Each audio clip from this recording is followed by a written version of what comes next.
ওই কপাল দিয়া বান্দা আমার কুদরতি কদমে সেজদা দিবে।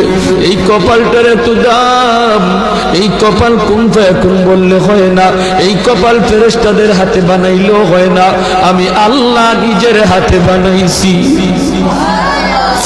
আল্লাহ পাক কই আমি আল্লাহ দেখি জমিনে কেমন অন্যায় হয়, অত্যাচার কেমন জুলুম হয়, জমিনে কেমন অন্যায় হয়, অত্যাচার হয়, কেমন জুলুম হয়, কেমন গুনাহ হয়, আমি আল্লাহ দেখতেছি।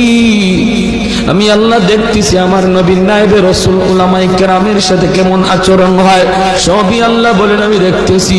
এরপরও আমি কেন নগদ ধরি না জানুনি? চার শ্রেণীর কারণে। লাউলা মাশাইখ রুফকা ওয়াল শাবাব খুশা ওয়াল আতফাল রুদ্দা ওয়াল আনআম রুদ্দা।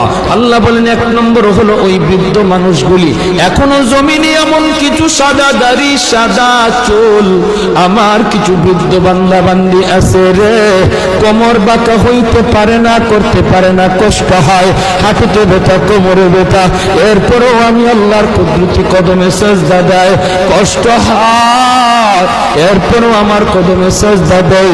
এই সেজদার দিকে তাকাইলে জমিনের প্রতি মায়া লেগে যায়।